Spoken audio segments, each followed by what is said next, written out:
Hi there, welcome to another Divi theme video.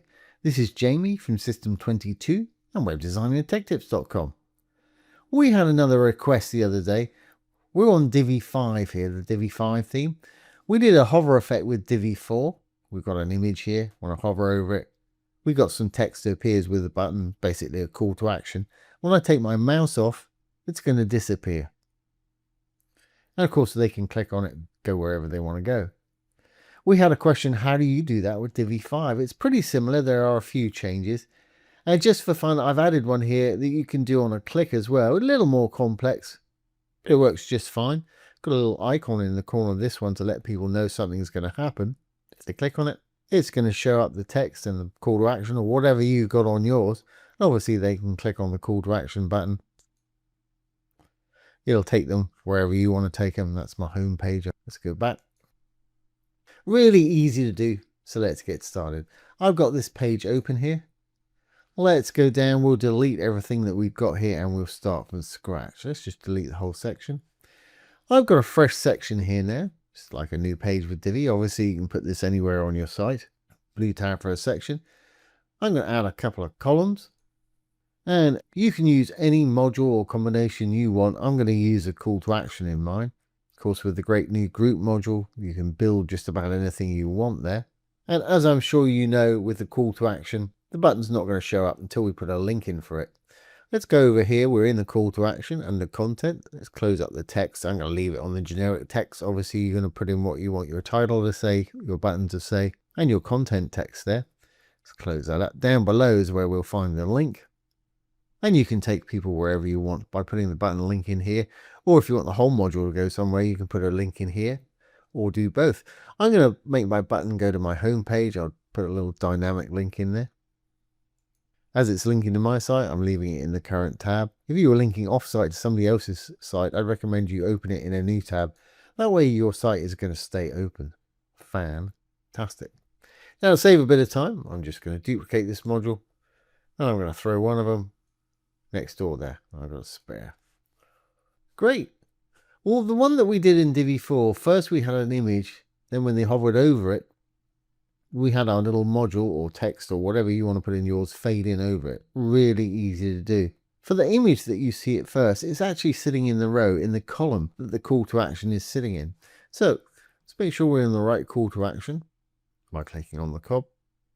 If we look up here, we can go to the column easily by just clicking on it up here, or hitting the return back to parent, which is the column that the module's sitting in, which is where we want to go. We're now in the column. Background's always under content here. Let's throw the picture in that we want to see initially. Now I guess we'll use these crazy cars again. Now I know you can't see it because it's actually behind our call to action here in the column that it's sitting in. So if we click on our call to action, we're in our call to action, and I go down to that background again. We're already open in the background of the color.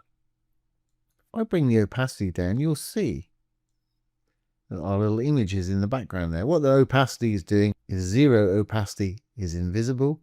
Then you've got gradients all the way up to 100%, which is fully solid, and you can't see any image behind it like that. I'm going to take it back so we've got a hint of the image, but can still see that writing nicely. Great, and to make the hover effect could not be easier. We're in the call to action already. All we're going to do is go down to design. I'm going to roll down to the filters right here. If I roll down again, we're looking for opacity. I just explained what that did. If I drag it all the way down to 0, we've just got that nice image there. Now our call to action module is still actually there. It's invisible.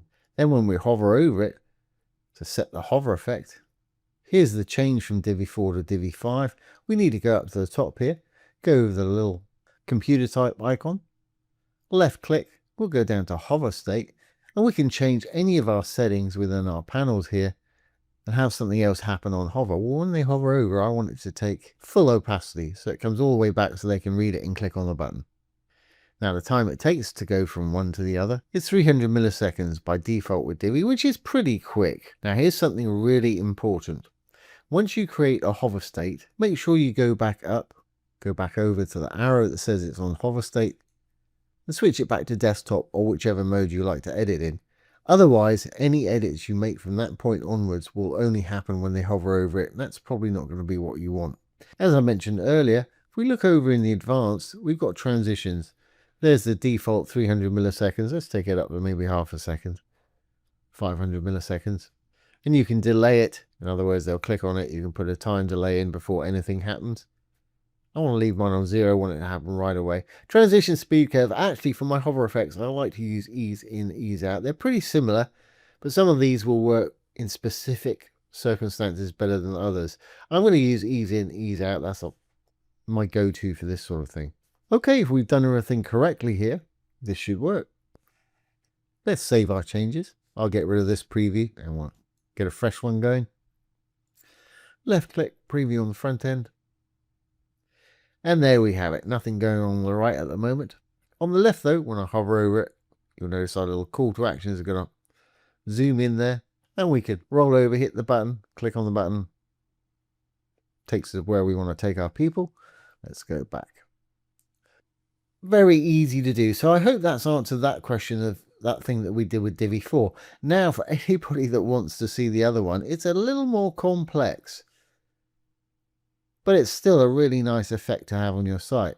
If we go back to our page here, we can add an interaction to do the same thing. Let's just go into this call to action now, make sure we're in the right one. We'll go back to the column that it's sitting in the column.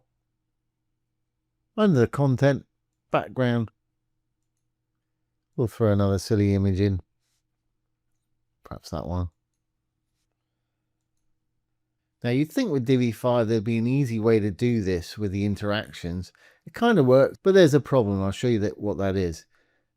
Let's just click on our call to action. We'll give it a name. That's slightly different from Divi 4. For Divi 4 it was called an admin label. So once you're in the call to action, go to your content right down the bottom. We'll close up our background here. It's now called Meta. If we click on it, there's the element label. That's the admin label basically. Let's just call it CTA2. Call yours what you like. It's purely for identification. You'll see why in a moment. Okay, I'm now going to go back in the column. And you think the easy way of doing this would be to go into the column, make sure we're in the column, to go to the advanced and add an interaction. Add an interaction on click. What do we want it to do? Toggle visibility. Perfect. That means if it's showing, it'll hide it. If it's hidden, it'll show it. Target module. Here's why I gave it that name just now. When you hit target module, it gives you all the modules on your page. I haven't got very many on my page, but if you've got a busy page, giving it that label makes it so much easier to find. So let's click on that. That's our target module. Don't want any time delay. That's great. So remember we put this in the column. So if we click on the column, it's going to toggle the visibility of this module here. So I want to make sure this is hidden initially so we just see the nice image. So let's click back on the call to action. Visibility is just down below interactions here. If I click on it, we can hide it on desktop, phone and tablet. Now if I save my changes, and let's do a new preview again. There's our first hover one over there working fine. This one, it's got a little hand icon indicating something's going to happen when we click on it. When I click on it, it's going to pop that in. And we put a link into the home page. Now here's a bit of a problem. If I click on the button, it's just going to close the module. It's not going to take us to that link. So that's why we can't really use that on this module here.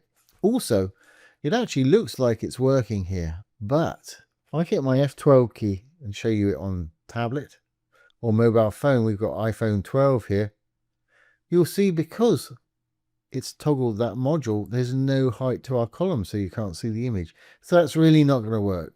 Because when we had it on the desktop version, it was depending on its height from this column on the left here. So if it stacks underneath, it's got no height. Let's fix that. So I'm going to go back in there. I'm going to turn the visibility on. I'm going to go back into the column. I'm going to take that interaction away. Great. So we're left with how we had it before. We just got our module here. To do this, I'm actually going to write a little bit of code. And it's really easy.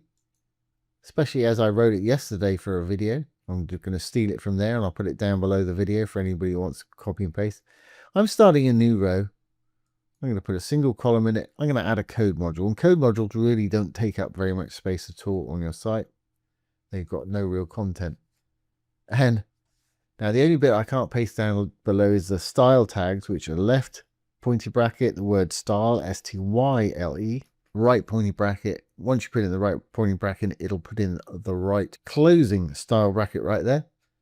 And I've got a bit of code that we wrote yesterday, just a little bit of CSS, hence the style tags. I paste that in there. I created two class names, OP1 that's got opacity of 0, which is invisible, and OP2 that's got an opacity of 100%, which is fully visible. So now, if I want to switch between these two classes, I can do it with an interaction without affecting our link and still having our height. Because we're using opacity, we've still got the height. So let's go into our call to action. First thing I'm going to do is I'm going to make it invisible by going over to advanced. And this is a change from Divi 4 as well. To assign it a CSS class, we need to go down to attributes. Used to be go down to CSS, now you go to attributes, because there's so many more in Divi 5 here. They've added this tab. We'll add the attribute. What is it? It's a class name.